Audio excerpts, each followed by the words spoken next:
Welcome students, জ্ঞানজ্যোতি coaching সেন্টারের পক্ষ থেকে তোমাদের সকলকে আরো একবার স্বাগত। আজকে আমরা আলোচনা করব NEP third semester major paper 5 থেকে ব্রাহ্মণ্য শিক্ষা ব্যবস্থা মানে ইউনিট 1 থেকে 6 মার্কসের কিছু কোয়েশ্চেন কিন্তু আলোচনা করব।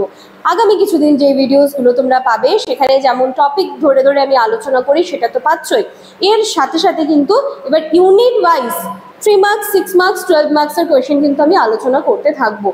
তো আমি শুরুতে এই বিষয়টা তোমাদের সাথে একটু আলোচনা করে নিতে চাই। দেখো, অনেক স্টুডেন্টরা তখন কমেন্ট করো যে ম্যাম এভাবে আলাদা আলাদা ইউনিট করে দিলে অসুবিধে হচ্ছে, কিন্তু দেখো হাতে যেহেতু কিছুটা সময় রয়েছে, তো আমি চাচ্ছি প্রত্যেকটা ইউনিটকে একদম খুঁটে খুঁটে একদম মুখস্থ করে ফেলো, বুঝে ফেলো, কনসেপ্টটা ক্লিয়ার করে ফেলো।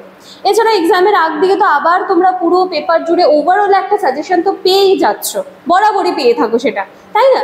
তো এখন কিছুদিন এভাবে এই জিনিসটাকে কন্টিনিউ করো, দেন এগুলো কমপ্লিট হয়ে গেলে আবার দেখবো যে আমি ওভারঅলে কিন্তু আবার আলোচনা করছি বিষয়গুলো, ঠিক আছে? চলো ঝটপট একটু কোর্স ফি স্ট্রাকচারটা আমরা দেখে নিচ্ছি। এখানে দুটো কন্ট্যাক্ট নাম্বার তোমরা দেখতে পাচ্ছ, 7076398606, 6295916282। নাম্বার দুটি হলো আমাদের জ্ঞানজ্যোতি কোচিং সেন্টারের অফিসিয়াল হেল্পলাইন নাম্বার। যে কোনো একটি নাম্বারে কল করে তোমরা কিন্তু আমাদের সাথে ঝটপট যোগাযোগ করে নিতে পারো। এছাড়া কোর্স ফি স্ট্রাকচারটা একটু কিন্তু তোমাদের ভালো করে দেখতে হবে।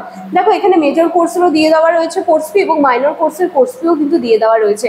যারা মেজর কোর্সে রয়েছে তাদের জন্য কোর্স ফি ধার্য করা হয়েছে শুধুমাত্র 1199, শুধুমাত্র 1199, এবং যারা মাইনর কোর্সে রয়েছে তাদের জন্য কোর্স ফি ধার্য করা হয়েছে অনলি 699, অনলি 699।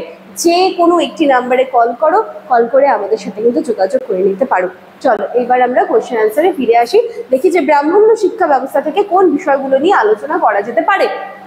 ফর 6 মার্কস, ব্রাহ্মণ্য শিক্ষা ব্যবস্থার প্রধান বৈশিষ্ট্যগুলি কি ছিল, এই ব্যবস্থার লক্ষ্য ও উদ্দেশ্যগুলি সংক্ষেপে আলোচনা করো।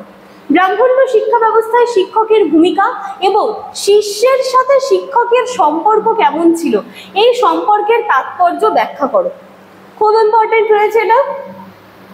ব্রাহ্মণ্য শিক্ষা ব্যবস্থার কারিকুলাম কোনোভাবে স্কিপ করতে পারবে না। মেথডস অফ টিচিং সম্পর্কে আলোচনা করো এবং এই পদ্ধতিতে মুখস্থ করার ভূমিকা কি ছিল ভালো করে কিন্তু দেখতে হবে। ব্রাহ্মণ্য শিক্ষা ব্যবস্থার শৃঙ্খলা, ছাত্রের দৈনন্দিন যে জীবন বা দৈনন্দিন জীবন কেমন ছিল এবং এটি কিভাবে শিক্ষার্থীর জীবন গঠনে সহায়তা করতো একটু দেখে নেবে ভালো করে। দেন চলে আসি নাম্বার 5, তো কোনোভাবেই স্কিপ করবে না। তক্ষশিলা এবং নবদ্বীপকে ব্রাহ্মণ্য শিক্ষা ব্যবস্থার গুরুত্বপূর্ণ কেন্দ্র হিসেবে কেন চিহ্নিত করা হয়েছিল, খুব ভালো করে কিন্তু পড়তে হবে। তক্ষশিলা, নবদ্বীপ, যেখান থেকে যেভাবে কোয়েশ্চেন দেবে, যত মার্কসের দেবে সেটা যেন তোমরা ক্লিয়ার করে আসতে পারো, ঠিক আছে? তো তক্ষশিলা, নবদ্বীপ কিন্তু কোনোভাবেই স্কিপ করার চেষ্টা করবে না। তো চলো ইউনিট 1 থেকে এই কিছু প্রশ্ন কিন্তু তোমাদের জন্য আমি রাখার চেষ্টা করেছি, এগুলো তোমরা স্ক্রিনশট নিয়ে নাও, এগুলো নিয়ে কিন্তু পড়াশোনা শুরু করে দাও। চলো দেখা হচ্ছে আবার নেক্সট দিনের ক্লাসে। Thank you.